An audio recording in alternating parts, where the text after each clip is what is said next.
Hello बच्चों, welcome back to my channel. आज की क्लास में हम क्लास 7 के इंग्लिश के 2022 और 23 का एग्ज़ाम का सॉल्यूशन करेंगे। सेक्शन ए रीडिंग सेक्शन है, जिसमें एक पैसेज दिया हुआ है अलगू फेयर प्ले वाले चैप्टर से। ठीक है, इसमें फर्स्ट क्वेश्चन है, कह रहा है the panchayat was held in the. तो पंचायत कहाँ हेल्ड हुई थी? इन द इवनिंग में हुई थी और बेनियन ट्री के नीचे हुई थी। तो इसका आंसर है B, evening banyan. Question number 2 है the punch no neither dash nor dash. तो नीदर अ फ्रेंड और एनिमी। पंच की नज़र में ना तो कोई फ्रेंड होता है ना एनिमी होता है। A is the right answer. Third question है who was nominated as head panch. तो हेड पंच कौन नॉमिनेटेड हुआ था? अलगू हुआ था। और किसने किया था? बाई ओल्ड लेडी ने किया था। B is the right answer. Fourth question है dash said that the voice of the panch is the voice of dash. किसने कहा था कि voice of panch voice of होती है? तो जुम्मन ने कहा था। Jumman said that voice of panch is the voice of, किसकी वॉइस होती है? गॉड की। तो answer C is the right answer. ठीक है, the synonyms of word announce. Announce का मतलब होता है किसी भी चीज़ को डिक्लेयर करना, ठीक है, नोटिफाई करना। फिफ्थ का आंसर है ए।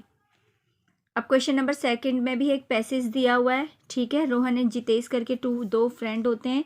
ठीक है, उसके बेस पे हमें क्वेश्चन करना है। इसमें मैं आपको क्वेश्चन ढूंढना भी सिखाऊंगी कि ऐसे करते हैं। पहला क्वेश्चन है what were the name of both friend. तो देखो बेटा, इसका आंसर इन्हीं में मिल जाता है। जैसे कि बोथ फ्रेंड, दोनों फ्रेंड का नाम क्या था? तो पढ़ो, once there were two friend Rohan and Jitesh. तो नाम क्या हो गया? रोहन एंड जितेश। तो C is the right answer. ठीक है, ये आगे पीछे दे दिया इन्होंने जितेश रोहन, लेकिन आंसर है सी। ठीक है, क्वेश्चन नंबर 2 है both the friend were dash and dash. दोनों फ्रेंड क्या थे? अब देखो क्या थे दोनों फ्रेंड, यहाँ देखो। तो दोनों फ्रेंड ऑनेस्ट थे एंड इंटेलिजेंट थे। मिल गया। अब ऑनेस्ट एंड इंटेलिजेंट कहाँ है? ऑनेस्ट एंड इंटेलिजेंट है डी में। तो D is the right answer. Third है the tree were dash with dash. तो ट्री कैसा था? कैसा ट्री था? ट्री था टॉल एंड लीफी ब्रांचेस। वो लंबा था और उसकी ब्रांचेस लीफी थी। तो ये वर्ड्स छोड़ो। तो थर्ड का आंसर है ए, टॉल लीफी ब्रांचेस। फोर्थ है on seeing the dash both the friend became dash.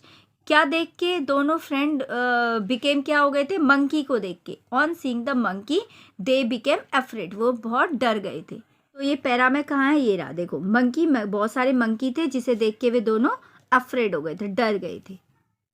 Question number 5 है by their dash they get rid of dash. By their किसके से? इंटेलिजेंस से। इंटेलिजेंस होती है उनकी बुद्धिमानी से। वो गेट रिड हो गया था, उन्हें छुटकारा मिल गया था किनसे? मंकीज से। तो इसे ढूंढेंगे। देखो, by their intelligent they get rid of monkeys. तो आपको इसी तरह से पैसेज में आंसर को ढूंढना है। अब है section B. Section B is section B में हमें एप्लीकेशन लिखना है। एप्लीकेशन लिखने का फॉर्मेट होता है द प्रिंसिपल, अपने स्कूल का नाम, ठीक है, डेट, दिल्ली, ठीक है, और फिर उसके बाद आएगा ma'am, I beg to say that I am student of class 7 in your school, ठीक है। फिर उसके बाद आप कर सकते हो कि this is a Hindi medium section and my all friends are in English medium section, so I want to change my section, please kindly change my section to section A to B। ऐसे करके आप इसको लिख सकते हो, ठीक है। और सेकंड में पैराग्राफ है माई मदर का, ठीक है। इसमें इन हिंट को लेके इसको बना सकते हो। इसमें एक स्टोरी है, ठीक है, जैसे हेयर एंड टॉर्टोइस की स्टोरी है, इसको कंप्लीट करनी है आपने। और इसके ऑप्शन में एक पिक्चर दी हुई है, इसके बेस पे इसको कंपोजिशन करना है, इसको इसके बारे में पैराग्राफ लिखना है, ठीक है। अब है सेक्शन सी ग्रामर। इसमें बोल रहा है ये आई हैव, इसमें I have dash little dog. तो लिटिल डॉग है तो क्या आएगा? अ लिटिल डॉग आएगा, क्योंकि कॉन्सोनेंट्स है ये। वोवल्स AEIOU के आगे एन होता है, बाकी में ए होता है। तो एक लिटिल डॉग, अ आएगा। B is the right answer. Second है I go for dash walk daily. A walk daily, ठीक है। I go for a walk daily. Question number 3 है they gave me dash books. Books के लिए क्या आ जाता है? मैनी, ठीक है, वो काउंटेबल है तो मैनी आएगा, मैनी बुक्स। अब अभिज्ञा इज डैश ऑनेस्ट गर्ल। तो ऑनेस्ट है, ये एच लिखा है लेकिन इसको बोला जाता है ऑनेस्ट, ओ से साउंड होती है तो इसके आगे आएगा एन, ठीक है। 4 का आंसर है बी। फिफ्थ है Rohan dash a delicious cake yesterday. Yesterday जब आ जाता है तो वो इसका मतलब वो पास्ट हो गए, तो उसमें ईडी फॉर्म लगाते हैं, सेकंड फॉर्म लगाते हैं, तो इसका आएगा cooked a delicious cake yesterday. Question number 6 में है fill in the blanks with correct degree of adjectives. ठीक है, तो हॉट है तो हॉटर, हॉटेस्ट। इसमें जो होता है इसमें ER हो जाता है, इसमें EST होती है सुपरलेटिव डिग्री में। अब यहाँ स्लोअर और स्लोएस्ट है तो यहाँ पर क्या आ जाएगा स्लो। ठीक है, यहाँ वाले में ER आता है, यहाँ वाले में EST। मच, मोर, मोस्ट। ठीक है, किसी किसी में ER EST नहीं आता तो उनकी डिग्रीज ऐसे है जैसे much, more, most, good, better, best.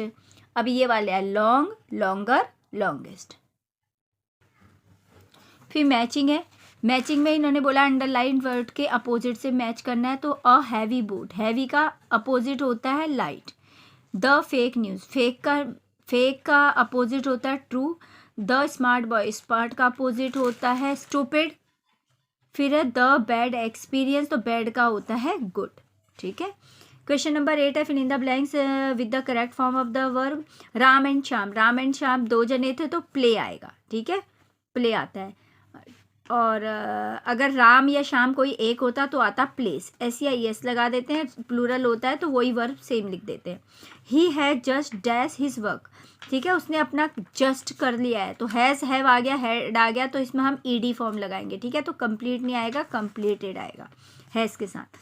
Birds dash in the air, birds ज़्यादा हैं तो हमारा क्या आएगा फ्लाई आएगा। अब बर्ड एक होता तो आता फ्लाईज। 4 क्वेश्चन है I dash a movie yesterday, yesterday है, फिर वही बात है कि पास्ट में हो गई तो वॉच नहीं आएगा, वॉच्ड आएगा। सेक्शन D लिटरेचर है। ठीक है, इसमें एक पैसेज दिया हुआ है फिशरमैन हिल्सा फिश वाला। पहला क्वेश्चन है what was every house holder talking about, तो सब जगह किसके बारे में बात हो रही थी, हिल्सा फिश के बारे में। ठीक है ना, ये देखो house holder could talk of nothing but hilsa fish, सिर्फ हिल्सा फिश के बारे में, तो आंसर आएगा house holder were talking about, holders होना चाहिए था और यहाँ पर वर होना चाहिए था। ठीक है, were talking about hilsa fish. The price of hilsa fish, price of hilsa fish क्या हो गया था, has down today. Okay, state whether true statement is true और false. The courtiers were not talking about hilsa fish, तो ये बात गलत है, सब जने हिल्सा फिश के बारे में बातें कर रहे थे, फॉल्स। क्वेश्चन नंबर 10 में भी एक पैसेज दिया हुआ, पोयम है ये। ठीक है, name the poem and the poet of the given stanza, ये ट्री वाला चैप्टर है तो इसका पोएम और पोएट है, तो इसका आंसर है C trees by Shirley Bauer. Question number 2 है trees give us dash to blow through, किस क्या होता है, विंड, हवा। Question number 3 trees are to make tree house in what meaning, trees house express, तो ट्रीज हाउस का मतलब होता है small shelter built in a tree, shelter जहाँ पर कोई भी रहे उसे शेल्टर बोलते हैं। ठीक है, तो आंसर D। क्वेश्चन नंबर 11 है जिसमें क्वेश्चन आंसर है, ये तो आपकी नोटबुक वगैरह में इजीली अवेलेबल होते हैं। ठीक है, तो बच्चों अगर वीडियो अच्छी लगी तो प्लीज़ मेरे चैनल को सब्सक्राइब करें, मेरे चैनल में और भी क्लासेस की वीडियोस बनी हुई हैं। ठीक है, जो आपके लिए हेल्पफुल होंगी। तो थैंक यू।